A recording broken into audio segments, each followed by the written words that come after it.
In this video, you will learn how to create the database and tables. I am on the home page of PHP MyAdmin, and from the Databases tab,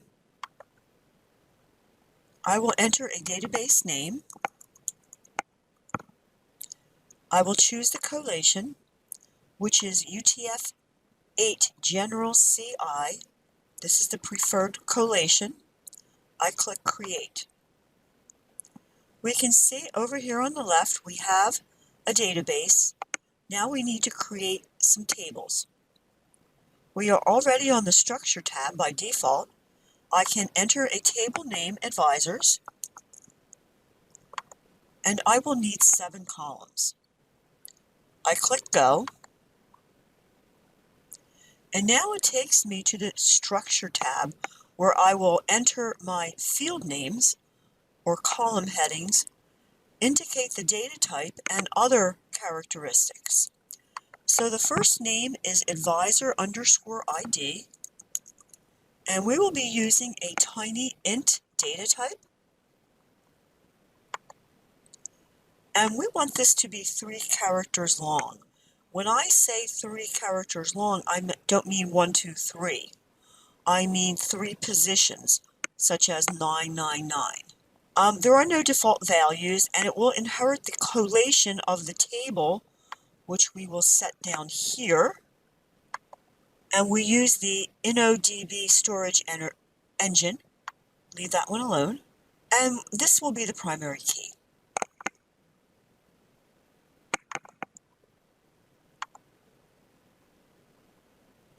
We will next enter the title. And notice I'm using lowercase for everything. The title is going to be an enum data type. There it is. Now I will set the enum values.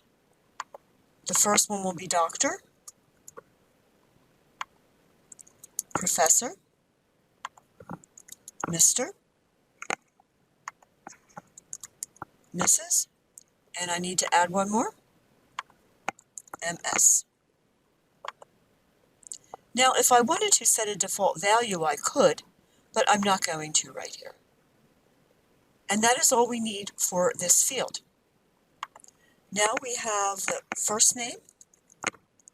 That will be a varchar character type and a length of 20, meaning the name can be up to 20 characters long. We will do the same for last name. We need the room number, and that's going to be a varchar 10. Phone. Even though there are numbers inside a phone data is typically text, and this will be 20. The only time you want a numeric is for real numbers that might be involved in some kind of mathematical calculations. All right, so I think that's all we need right now. You can put some comments. We really don't need any of these other fields.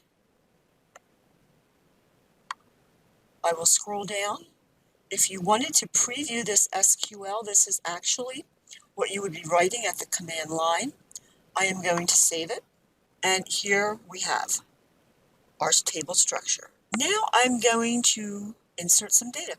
Before I do that, if I went to the browse data, it would return an empty results set, 0 rows, because there is no data in this table. And this is the SQL statement that will return all the records from the table. We'll be looking at that next week. So I'm going to insert some data, and I will need to do this 1 row at a time. We can use built-in functions, but we will not. Notice there are no null values allowed. So I will be typing in the advisor ID. This is what you'll be doing. You'll be typing in their title. Here's where you can choose from your different values. You'll be typing in all of this data, and then you can click Go. or you can type it all in both of them and click go again. Insert additional rows, you can just do them at once here. I'm going to add another table. Therefore, I need to be selected on the left for the correct database. And here we are automatically in the Structure tab, and I'm in the Create Table area. And this table is going to be scholarships. Now we are in the Structure tab again, where we will define our fields, the data type. This is scholarship underscore ID, and that is a var char also, up to 10 characters. This is my primary key.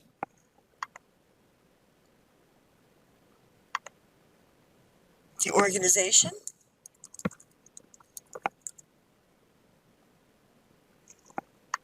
The amount. This is the amount of the scholarship. So this is going to be a numeric decimal. And we want it to extend up to 7 places with 2 decimal points. The semester. The semester is going to be an enum. It will either be fall or spring. I can delete that. I can delete that. I can say go. And finally, the year. This is a date type. We have one for year. And we want 4 characters. We will set our collation, our storage engine, and save. And here we have the structure of our second table. Notice we have 2 tables. So this is what you will be doing. You will be populating the advisor table. You need to set it up, code in the structure. You will code in the structure for the scholarships table. However, you will import the data from a comma-separated value file. In order to do that, you need to be selected on the table where you want to import the data. And by the way, the data has to adhere to the column headings and the data type, or else it won't work. Now with my table selected, I will go to Import, and I am going to choose the file, and this is scholarships.csv, and I'm just going to take all the defaults here and say go. Notice it has been successfully finished, 21 queries executed. This is the actual SQL. Should you wanted to have written that at the command line, you could have. However, this is a lot easier. Now, when we go into Browse, we can see our scholarships. There they are. They all came in very nicely. The next 2 tables you will just import. I will click on the database. To make, just like anything else, you have to tell it where you want the data to go. And I'm going back to my Import tab. And now I'm going to import the members database. And here it is, .sql. Does not matter where these files are, because they're being put into the PHP MyAdmin program. They do not have to exist in localhost. And I'm just going to take all the defaults. There you go. 13 queries executed. Now we see the members table. Notice, showing rows 0 to 25, 54 total. So you can scroll down and take a look at all of these. We will be importing one more other table. So I go back and select my database, go to my Import tab. I will choose the file. And this is scholarships underscore students. This is a database table. It's a .sql extension. I will click on it. I will click go. There we are. 13 queries executed. And if I take a look at it, this is the browse view. Here we have an auto number as the primary key, and we have a relationship. We will be building the relationship between the scholarship ID and the student ID so that we can print out the names of the students and the scholarships that they received. Because the names of the students are in the members table, and the names and scholarship information are in the scholarships table. And in the future, we will be querying these tables to produce the scholarships table. We will also be doing some additional querying with these tables here. So this is where you will get started setting up your database, and from there we will learn how to execute SQL and ultimately display some of this data on a web page.